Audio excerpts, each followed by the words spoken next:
Sikap berbeda ditunjukkan Ketua KPK Firly Bahuri usai menjalani pemeriksaan kedua sebagai saksi kasus dugaan pemerasan kepada Syahrul Yassin Limpo di Bareskrim Polri. Firly menghindari wartawan dan menutup mukanya.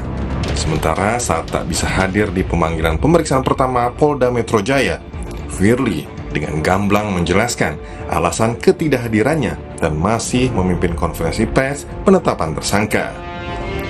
Koordinator Masyarakat Anti Korupsi Indonesia, Boyamin Saiman, meminta tidak ada perlakuan khusus dalam penanganan kasus yang menyeret Ketua KPK Firly Bahuri. Boyamin menilai Firly seharusnya berani berargumen usai diperiksa penyidik. Tidak gentleman, itu tidak gentleman. Mestinya pertama beliau memberikan contoh pada masyarakat sebagai warga negara, menghormati hukum dengan cara memberikan keterangan sejelas-jelasnya kepada publik melalui media massa, dan itu sebagai pendidikan hukum. Dan kedatangan dan kepulangannya itu dengan dinampakkan itu berarti perlakuan yang sama di hadapan hukum, kan? Tidak ada perlakuan istimewa dari Polri. Nah, mestinya Pak Firly memberikan contoh bahwa dia tidak dapat perlakuan istimewa di kepolisian meskipun beliau pensiunan Komisaris Jenderal bintang 3 gitu.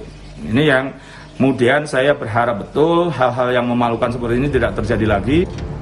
Sementara penyidik Polda Metro Jaya juga telah melakukan rapat koordinasi bersama KPK terkait penanganan kasus dugaan pemerasan terhadap mantan Menteri Pertanian Syahrul Yassin Limpo. Hasil dari koordinasi tersebut diputuskan tidak ada supervisi bersama dalam pengusutan kasus pemerasan. Fungsi koordinasinya, jadi belum sampai ke tahap supervisinya, tapi penguatan fungsi koordinasinya terkait dengan apa? Terkait dengan dari Kedeputian Korsup KPK RI memberikan dukungan terkait dengan menukar informasi, yang kemudian terkait juga dengan transparansi dan perbantuan lainnya terkait dengan dukungan Kedeputian Korsup KPK RI terhadap penyidikan yang saat ini sedang dilakukan oleh penyidik gabungan di Ditreskrimsus Polda Metro Jaya dan di Tipikor Bareskrim Polri. Mengapresiasi apa yang sudah dilakukan oleh Polda Metro Jaya dan Bareskrim. Nah, tentu saja kami dalam penanganan perkara ini adalah masih dalam taraf koordinasi. Kemudian juga ada transparansi, kami apresiasi dan akan mendukung terus apa yang dilakukan oleh Polda Metro Jaya dan Bareskrim. Kasus dugaan pemerasan mantan Menteri Pertanian Syahrul Yassin Limpo sudah masuk tahap penyidikan. Sejumlah saksi sudah diperiksa, termasuk saksi kunci Ketua KPK Firly Bahuri dan ajudannya. Namun, polisi belum menetapkan tersangka dalam kasus ini. Tim Liputan Kompas TV.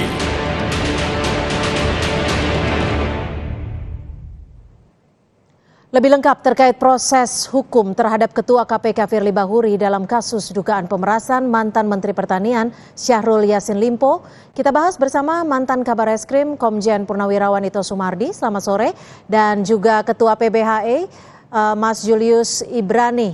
Kita akan ke Mas Julius terlebih dahulu.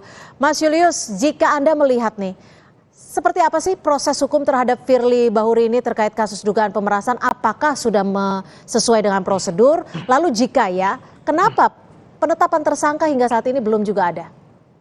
Ya, Cynthia, saya mau point out dua hal yang penting ya. Pertama, konteksnya kaitan dengan hukum acara pidana. Bahwa sudah berkali-kali dan sudah menyebar di berbagai macam media massa, termasuk di kepala masyarakat, bahwa kasus ini sudah sampai pada titik penyidikan. Gitu. Jadi artinya secara hukum di situ sudah dinyatakan dengan tegas terjadi satu dugaan tindak pidana, lalu ditemukan alat bukti yang cukup sebagai permulaan, dan tentu sudah ditentukan siapa korban, siapa pelaku. Nah, yang menjadi penasaran di tengah masyarakat adalah belum ditentukannya siapa tersangka. Sementara ini indikator yang kedua seolah-olah apa yang tersebar di media massa, apa yang tersebar di kepala masyarakat, kasus ini sudah terang benderang gitu, karena hanya satu orang yang diperiksa sebagai orang yang dituju, orang yang ditargetkan, seperti itu. Tapi belum ditetapkan tersangka. Jadi ini ada dilematis, di mana hukum acaranya seolah-olah berjalan dengan lambat, tetapi pemberitaan dan bahkan yang beredar di media sosial jauh lebih cepat, dan itu yang sudah menjadi kesimpulan di hadapan publik. Nah, sehingga ada pertanyaan di sini, pertanyaan besar. Mengapa demikian? Seolah-olah ini ada kaitannya juga dengan seolah-olah diperlambat, seolah-olah tidak ditargetkan agar segera selesai, seolah-olah juga ini menjadi apa sih di manage gitu ya Baik. isunya biar terus ramai di media massa, dan yang paling penting adalah publik akan menjadi tidak percaya pada proses Oke. ketika ditambah satu hal lagi, yaitu mangkirnya Firly Bahuri dari beberapa pemeriksaan Baik. terakhir. Ditahan Gitu dulu kira-kira. di situ, Mas Julius. Kita ke Pak Ito. Pak Ito, dalam perspektif Anda sebagai mantan Kabar Eskrim, apa sih yang menjadi penyebab penyidik Polda juga belum menetapkan tersangka? Padahal saksi sudah sekitar 90 lebih, saksi ahli juga sudah diperiksa. Ya, baik Mbak. Yang pertama kita harus mengingat bahwa prinsip utama dalam satu proses penyidikan adalah azas mengedepankan azas praduga tak bersalah, diatur dalam UHAP ya, angka 3C. Kemudian juga yang kedua adalah prinsip kehati-hatian. Kita semua tentunya ingat seperti kasus Panji Gumilang. Masyarakat bertanya-tanya, mengapa demikian lama sekian ratus orang sudah diperiksa? Ini kan mirip, apalagi ini juga melibatkan pimpinan satu lembaga penegak hukum. Tadi yang dikatakan Mas Julius betul, bahwa memang saat ini tahap penyidikan persyaratannya adalah minimal ditemukan 2 alat bukti yang minimal, yang cukup ya. Tapi meskipun demikian, Polda Metro Jaya juga dengan prinsip kehati-hatian ingin mengajak KPK untuk melakukan supervisi, sehingga tidak ada nanti kesan bahwa ada intimidasi, ada kriminalisasi atau tidak objektif. Dan tentunya ini sudah dilakukan. Tapi supervisi itu juga hanya bisa ditindaklanjuti apabila dari hasil koordinasi dianggap perlu KPK itu melakukan supervisi. Sebetulnya ini adalah azas transparansi ya yang ingin dikedepankan. Jadi saya kira mungkin kalau sampai penetapan tersangka itu tergantung ya Mbak Cynthia. Nah, demikian saja, sekaligus saya yakin bahwa prinsip kehati-hatian apalagi melibatkan pimpinan lembaga penegak hukum, tentunya ini yang dikedepankan oleh Polda Metro Jaya. Saya kira ini saya harus apresiasi kepada teman-teman di kepolisian. Pengalaman saya pun demikian, dulu pernah menangani satu kasus. Demikian, Mbak. Artinya apakah supervisi yang tadi Anda sampaikan ini menjadi makna pertemuan antara Polri dan KPK atau seperti apa menurut Anda, Pak Ito? Ya, jadi kan begini, Polda Metro Jaya juga nggak mau ada istilah sekarang ramai jeruk makan jeruk istilahnya ya. Nah, tentunya kita juga ingin melihat bahwa dalam penanganan ini KPK juga bisa melihat apakah ada hal-hal yang mungkin merupakan satu hal intimidasi atau kriminalisasi atau ketidakobjektifan ya. Nah, kalau KPK sudah melakukan supervisi, jelas ini secara terang benderang tadi yang disampaikan oleh Mas ini ya, bahwa kita juga tentunya penyidik akan lebih enak ya, tidak ada lagi kesan bahwa seolah-olah Polri ini mengkriminalisasi KPK. Yang ini tujuan daripada permintaan supervisi oleh Polri ya. Baik, Mbak. Mas Julius, kalau menurut Anda sendiri, apakah pertemuan koordinasi antara Polri dan KPK ini dinilai cukup penting?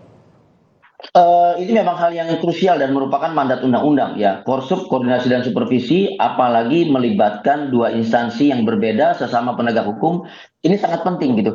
Tetapi yang mesti dipastikan adalah substansi dari korsup atau koordinasi supervisi ini seperti apa, Cynthia? Pertama, kami memandang begini, koordinasinya itu utamanya ya ini sama seperti kepada lembaga-lembaga yang soal administrasi dia harus tertib gitu, memastikan bahwa pemeriksaan administrasinya sudah lengkap, pemanggilan sudah lengkap, BAP dan segala macamnya sudah lengkap.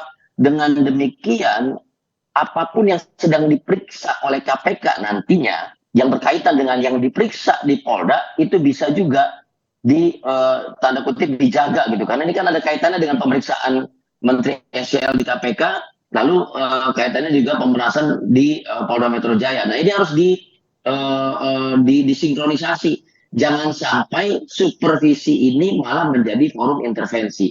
Jadi posisinya memang sangat penting korsup ini. Gitu. Itu satu ya. Yang kedua adalah sebetulnya kami inginnya juga korsup ini, supervisi ini juga jadi ajang untuk saling berbagi bukti gitu. Siapa tahu ada keterangan di KPK yang diberikan oleh Menteri SCL yang belum diberikan di Polda, dan itu saling menguatkan sifatnya. Nah, ini visi yang kami yang subjek yang lebih produktif gitu, Cynthia. Tapi yang paling penting bagi kami adalah jangan sampai seolah-olah ya korsupnya ini lebih banyak progresnya, koordinasinya lebih banyak progresnya dibanding pemeriksaan substantif dari perkaranya itu sendiri gitu. Nanti ini lagi yang ramai lagi dugaan kan sudah mulai di media sosial. Jangan sampai tadi supervisi malah menjadi ajang intervensi. Makanya penting bagi penyidik. Saya kenal Bang Ade Sapri Simanjuntak, beliau penyidik yang berkomitmen, makanya jadi direktur dan ini posisi yang sangat penting dan sangat baik. Beliau pasti memeriksa dengan sangat hati-hati dan yang paling penting beliau selalu targeted. Saya tahu itu. Nah, penting untuk menunjukkan sikap targeted dalam pemeriksaan Firly oleh Polda Metro Jaya di bawah Bang Ade Sapri Simanjuntak. Gitu. Oke, saya ke Pak Ito. Pak Ito, koordinasi ini apakah se-urgent itu? Karena kita tahu bahwa ini kan sebenarnya kasus pemerasan. Apakah justru ada indikasi kasus lain terkait di luar pemerasan seperti gratifikasi yang bisa melibatkan KPK? Ya, saya melihatnya begini Mbak Cynthia ya. Ini kan laporan, harus ditindaklanjuti. Dicari bukti permulaan yang cukup, ada 2 yang dianggap memenuhi sehingga ditingkatkan ke penyidikan. Jangan lupa bahwa di penyidikan itu juga ada namanya surat perintah penghentian penyidikan apabila ternyata bukti-bukti yang diajukan tidak cukup. Nah, oleh karena itu, di dalam supervisi inilah nanti akan sangat penting ya bagi kedua instansi penegak hukum untuk mengawal. Kalau koordinasi saya sependapat dengan Mas Julius ya bahwa koordinasi itu tidak menyentuh substansi hukumnya. Baik. Nah, oleh karena itu mungkin kita perlu untuk menunggu jangan sampai ada trial by pers ya. Oke. Mungkin karena tekanan. Singkat saja Pak Ito, lalu apa yang bisa didesak kepada Polri agar kasus ini tidak berlarut-larut dan segera ditetapkan siapa tersangkanya? Ya, kalau menurut saya harus segera ditetapkan apakah ini memenuhi syarat atau tidak. Kalau tidak tentunya dikeluarkan SP3. Kalau iya tentunya harapan kita semua bahwa segera ada kejelasan kepastian hukum ya. Bahwa dengan penetapan apakah betul Pak Firly itu betul-betul terlibat dalam dugaan pemerasan tersebut. Jadi ada kepastian yang diharapkan secepatnya.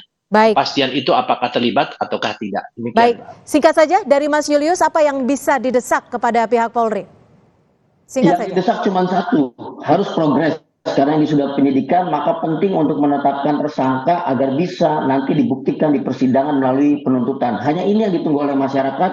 Dan ingat, kalau ini tidak terjadi, yang dipertaruhkan kedua lembaga tersebut, baik institusi Polri maupun institusi KPK, tentu akan lebih terang benderang ketika pemeriksaan itu bisa dilakukan secara terbuka dan itu satu-satunya bisa dilakukan di pengadilan. Tapi tadi penting Jenderal Ito menyampaikan perlu kehati-hatian, perlu ketelitian dan yang paling penting kepastian dalam hal menyelenggarakan alat-alat bukti demi persidangan. Gitu, Cynthia. Baik, terima kasih Mas Julius Ibrani, Ketua PBHI dan juga Komjen Purnawirawan Ito Sumardi, mantan Kabar Eskrim sudah bersama kami di Kompas Petang. Selamat sore. Ya, selamat sore Pak.